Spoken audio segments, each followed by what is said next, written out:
The unraveling thread the silence in the house was a new, unwelcome guest. It had settled in the spaces once filled with the comforting rhythm of their parents' lives, the clatter of pots from the kitchen, the low murmur of their father's voice reading the newspaper, the soft hum of their mother's singing as she tended to her plants. Now, a different kind of quiet reigned, one laced with the unspoken weight of grief and the ever-present hum of financial worry. Rita, fresh out of university with a degree that felt increasingly theoretical, in the face of their new reality, moved through these hushed rooms like a ghost, her own sorrow a dull ache beneath the more immediate, gnawing anxiety. Each creaking floorboard, each draft whispering through an ill-fitting window, seemed to amplify the absence, reminding her of what, and who, was no longer there. Mark, or Nathan as he now preferred, was a constant presence, yet his essence felt altered. He had always been their anchor, the elder brother who, even in his youth, possessed a gravity that promised stability. He had shouldered their parents' responsibilities with a quiet fortitude after their sudden departure, a sacrifice Rita had admired and, in her naivete, taken for granted. He had traded the bright, unwritten chapters of his own future for the immediate, pressing needs of their shattered family. But lately, a subtle shift had occurred. A subtle redirection of his unwavering gaze. It was a shift Rita noticed with a prickle of apprehension, a shadow of unease that began to lengthen across the already strained landscape of their lives. The shift was personified by Chloe. Her arrival had been heralded by a change in Mark's demeanor, a lightness that Rita hadn't witnessed in months. He seemed more animated, his laughter more frequent, his eyes brighter when he spoke of her. Initially, Rita welcomed this resurgence of joy in her brother. It was a balm to her own weary spirit, a flicker of hope that perhaps, amidst the desolation, life could still hold moments of happiness. Lisa, their younger sister, whose youthful exuberance had been muted by the tragedy, also seemed to brighten in Chloe's presence, drawn to her vibrant energy. There was a genuine warmth about Chloe, an easy grace that initially smoothed over any nascent doubts. But as the weeks bled into months, the initial warmth began to carry a subtle chill. Chloe's own family, it transpired, presented a set of demanding needs. Her parents, both grappling with declining health, required not just emotional support but also financial assistance.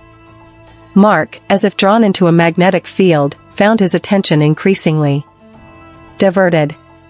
What had once been his unwavering focus on their household's precarious finances, on Rita's future education, on Lisa's daily needs, began to fragment.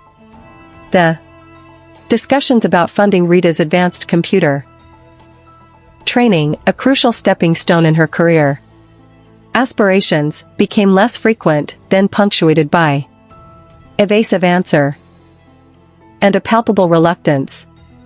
The lines of familial duty, once etched in stone by their parents' absence, were starting to blur, smudged by new competing allegiances. Rita found herself navigating a treacherous emotional terrain.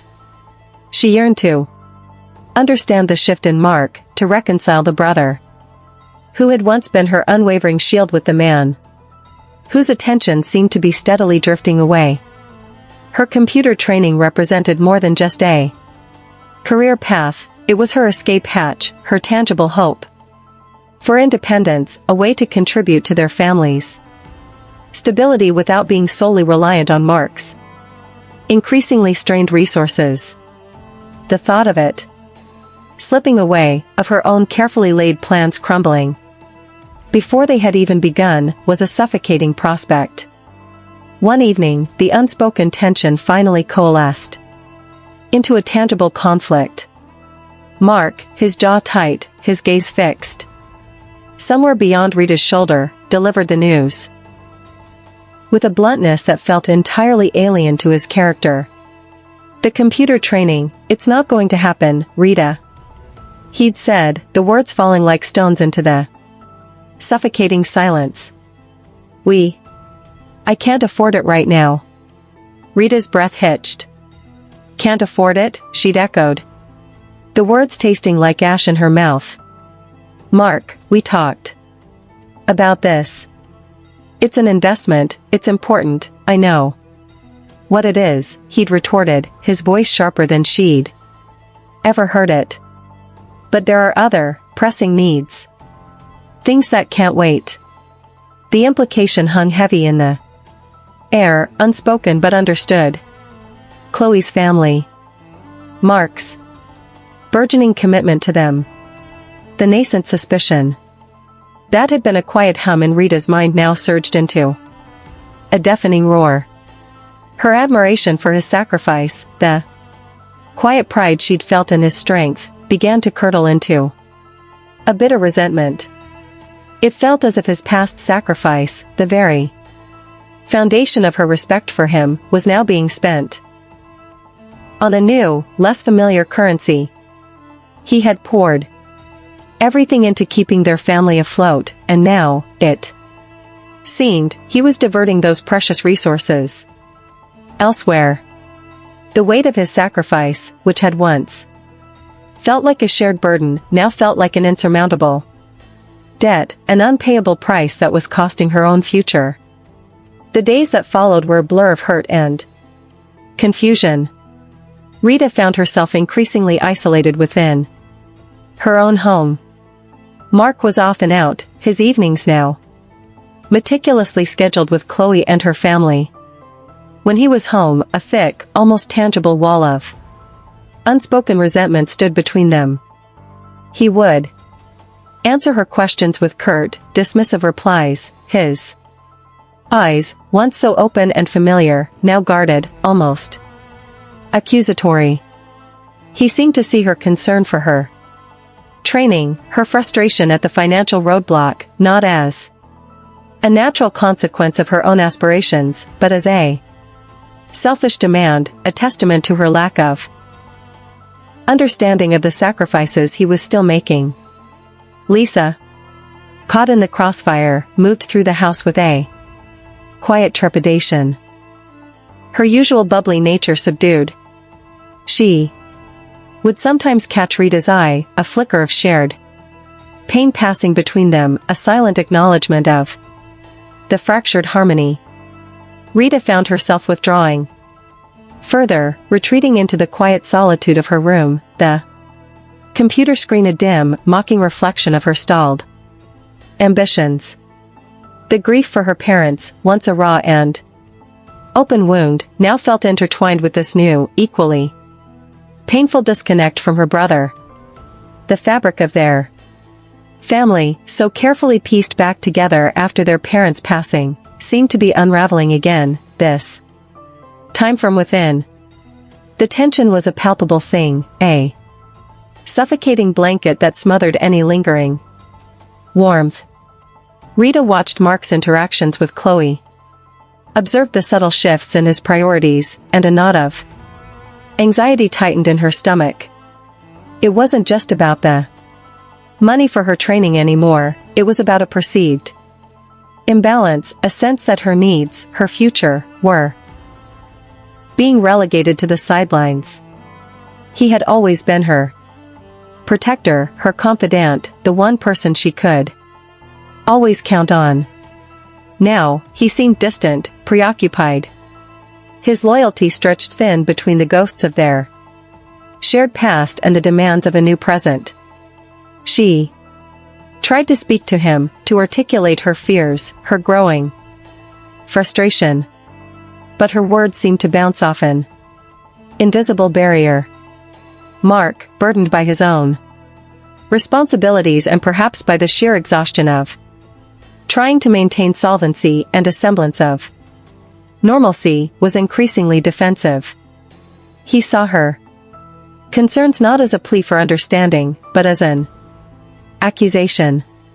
He had, in his mind, made immense sacrifices for them. He had stepped into the void left by their parents, shouldering burdens that should have been shared, or perhaps never fallen upon him at all.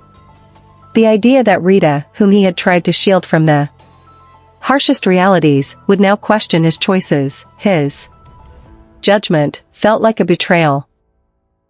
The financial strain was a constant, low-grade thrum beneath the surface of their lives. Bills arrived with an unnerving regularity, each envelope a stark reminder of their precarious situation. Mark worked tirelessly, his days a blur of his own professional responsibilities and the added weight of managing their household's expenses. But it wasn't enough. The gap between their income and their outgoings was a chasm that seemed to widen with each passing month. And then, Chloe's parents' needs had emerged, a new set of obligations that, while understandable, added another layer of pressure to an already overburdened system. Rita had initially tried to remain optimistic, to trust in Mark's ability to navigate these complex waters. She had seen his dedication, his quiet determination, and had believed that he would somehow find a way to make everything work. She had clung to the idea of her computer training as a shared goal, a way for her to eventually contribute, to ease the burden on him. Faith, replacing it with a gnawing doubt. The resentment, once a faint whisper, began to take root. It wasn't a conscious decision to feel this way, but a slow, insidious creep born from a sense of injustice. She felt overlooked, her aspirations dismissed in favor of commitments that, while perhaps important to Mark, felt increasingly extraneous to their immediate families. Survival. The sacrifices Mark had made were immense. She knew that. He had given up his dreams, his freedom, his very sense of self, to keep them together. But in doing so, had he also inadvertently closed the door on her own future? Had his protective instincts, now extended to Chloe and her family, blinded him to the needs of those closest to him? The house, once a sanctuary, now felt like a cage. The walls seemed to press in, mirroring the constricting reality of her stalled dreams. She avoided Mark, the unspoken tension between them a palpable barrier. Each encounter was fraught with a careful diplomacy that masked a simmering frustration. She found herself replaying their conversations, dissecting his words, searching for a hidden meaning, a justification for his actions. But all she found was a growing chasm of misunderstanding. He saw her as ungrateful, as demanding. She saw him as distant, as prioritizing a new, external commitment over her own fundamental needs. Lisa, sensitive to the shifting dynamics, became an almost invisible presence, flitting between her siblings, trying to bridge the widening divide with quiet gestures of affection. She would leave small notes for Rita, offer her a shared cup of tea, or try to draw Mark into a brief, light-hearted conversation. But her efforts, though well-intentioned, could not mend the fracture that had begun to form. The echoes of seven, their parents' absence, once a shared grief, now seemed to be amplifying their individual struggles, creating a distance that felt both profound and insurmountable. The once clear lines of familial duty had not just blurred, they had become tangled, knotted into a Gordian knot that neither Rita nor Mark seemed capable of untangling. The warmth of their childhood home had been replaced by a pervasive coolness, a chilling reminder that even the strongest bonds could fray under the relentless pressure of life's unraveling threads. The subtle shift in Mark's attention, initially perceived as a positive blossoming of his spirit, had begun to cast longer shadows than Rita or Lisa had anticipated. Chloe's presence, once a bright spot, now felt like a gravitational force, subtly altering the orbits of their lives. It wasn't an overt rejection, not a